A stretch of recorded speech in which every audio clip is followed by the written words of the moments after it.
The team behind Claude Code has quietly started doing something really interesting. They're swapping out a ton of their standard Markdown responses for plain HTML. And after testing it out in my own workflows, I completely see why. Today we're going to look at what exactly is shifting, why they believe HTML is a superior format for AI collaboration, and where this actually moves the needle for you.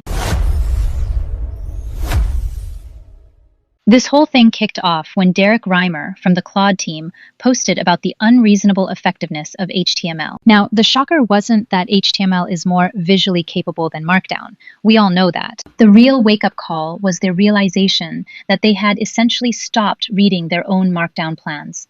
They'd ask Claude for a deep dive, get a massive wall of text back, skim the top, and just move on. The core issue isn't that Markdown is a bad format.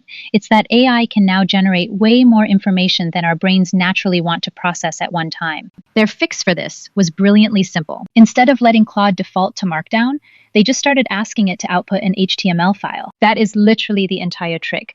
But that package changes everything.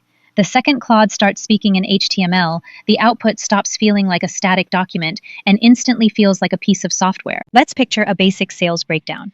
In Markdown, you're getting a plain table, some bullet points, and maybe a graph made out of dashes.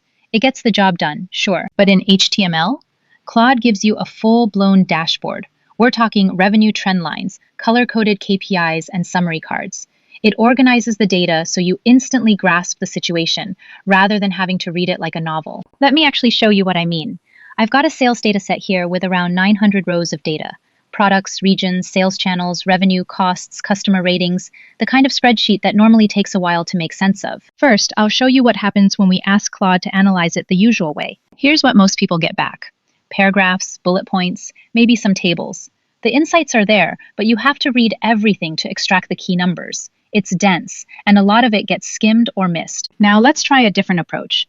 This time, I'm asking Claude to generate a self-contained HTML dashboard instead. Look at this.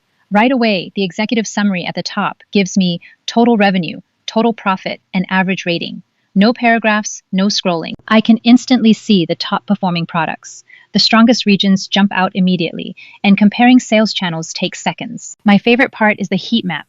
It shows patterns across products and regions at a glance.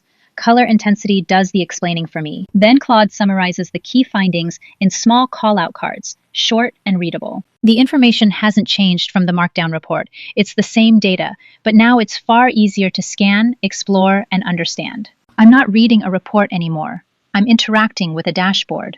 And that's exactly the shift the Claude team is talking about. Quick pause. If you are geeking out over AI workflows like this and want to stay ahead of the curve, make sure you join the AI Fire newsletter. I send out practical agent frameworks and automation setups to our community of over 72,000 subscribers every single week. The link is right down in the description. When you're evaluating multiple project paths, the limitations of Markdown become obvious. A vertical list forces you to scroll back and forth to keep track of trade-offs. The Claude team solved this by fanning out solutions into side-by-side columns. By using HTML, you get a matrix. Every approach has its own column, with pros, cons, and timelines perfectly aligned. You aren't reading paragraphs anymore. You're scanning a layout. You get the entire project landscape in one glance, which makes the best path forward obvious. It's also an absolute game changer if you're trying to learn code. Normally, Claude explains a script by giving you dense paragraphs of text. But with HTML, it can generate an interactive code viewer. You can click on a specific function, see a diagram of the data flow, and literally interact with the explanation. Or think about deep research. Imagine dropping a dozen PDFs and articles into Claude Code. Instead of asking for a giant mega summary, you ask for an HTML knowledge base. It hands you something that feels like a polished internal wiki, complete with timelines, visual comparisons, and clickable sections. Everything is just visually sorted for you. This next one might be my personal favorite, rapid prototyping. This is actually the secret sauce behind Claude design. It leans into HTML precisely because it's the most expressive design language on the web. Even if you're ultimately building your final app in React, Swift, or Flutter, having Claude spin up a quick HTML mockup is an incredibly fast way to stress test an idea before you commit to writing a single line of production code. And then we have this whole new category of throwaway tools. Sometimes working through a problem in pure text is just clunky.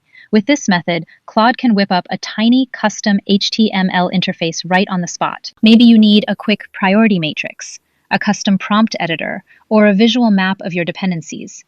You generate it, use it for 5 minutes, and move on. Now, let's talk about the trade-off, because there is one: token costs. HTML is unequivocally heavier than Markdown. It eats up more tokens, it takes a little longer to spit out, and the files are bigger. That is a fact. But the team's counter-argument is all about efficiency. If the output is crystal clear on the first try, you aren't wasting tokens on 10 follow-up questions trying to clarify what it meant. To be clear, Markdown isn't going anywhere. If you just need quick notes, a basic README, or a simple text summary, Markdown is still incredibly fast and lightweight. But the moment you're asking for something you actually need to study, analyze, or present to a team, that's when HTML becomes the obvious choice. What's fascinating here is how AI has completely flipped the economics of creating documents. A few years ago, building a sleek, interactive HTML report took real time and design skill. Today, Claude does it in 10 seconds. So the question is no longer which format is easier to type out. AI does the typing. The real question is, which format is easier for a human to actually consume? So the big takeaway today isn't that Markdown is obsolete. It's that we've been treating all of our AI outputs like flat text documents, when a lot of the time they should be interactive applications. Next time you need a deep analysis or a complex plan, try dropping in that one line. Generate this as a self-contained HTML file. I promise you'll be amazed at how much better it feels. If you want to keep pushing the boundaries of what these tools can do and dive deeper into advanced workflow automation, definitely check out the AI Fire Academy. Make sure you drop a like on the video, hit that subscribe button, and I will see you in the next tutorial.